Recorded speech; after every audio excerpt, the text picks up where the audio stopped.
Hi YouTube, I'm Peter and welcome back to my kitchen. So we are firmly into Advent now. That's great for me. It means that people have stopped complaining about the Christmas jumpers that I've been wearing, and also we're just really getting close to the big day itself. Today what I've baked is not really a bake. I've made a Christmas pudding ice cream. Now, I know that I say that things taste great, but this thing is probably the best thing that I think I've ever made. It is seriously good. I made like a butterscotchy ice cream that's just really smooth, creamy, rich, sweet, lovely. And then my mum made a couple of Christmas puddings a few weeks back. One for the big day and one that she allowed me to use in the ice cream. Crumbled that in there and oh my days, this tastes amazing. But to make it really easily, you can just use shop-bought ice cream and a shop-bought Christmas pudding as well. You know, if you want to make this but you don't have the time to make everything yourself, just chuck it together with some shop-bought stuff and it's still a really exciting addition to any dessert that you have around this holiday time. Let's just run through the recipe. First off, what you've got to do is add in the dark brown muscovado sugar into the egg yolks.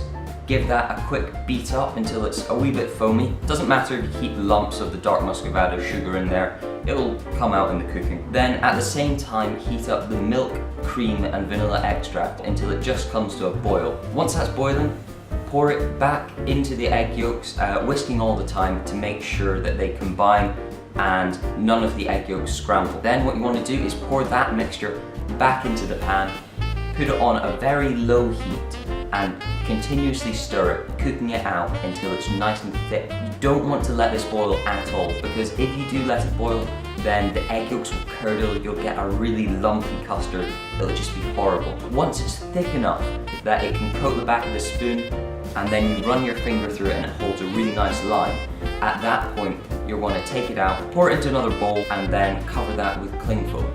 Put that into the fridge and leave it to chill for a couple of hours. In the meantime, what you can do is get out a Christmas pudding. As I said, my mum made our lovely gluten-free Christmas pudding, a really good one this year. So what you're going to do is take that Christmas pudding, you only need about half of it, and break it up into some small chunks.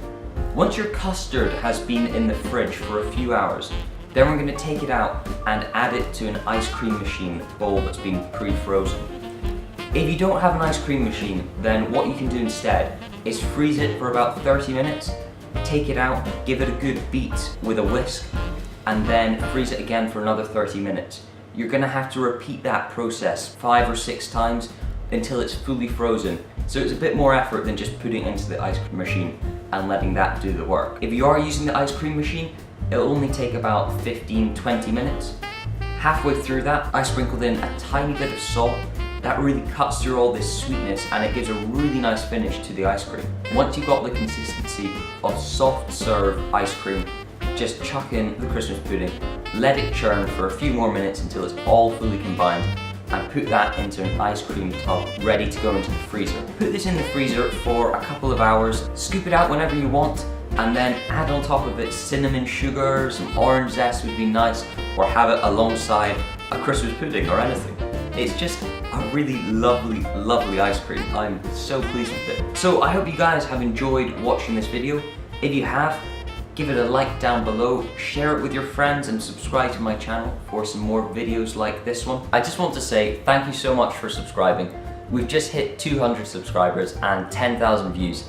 I know it's really small on the whole YouTube scale, but it does mean quite a lot to me and I do get excited every time that I log on and just see that the numbers ticked up a couple.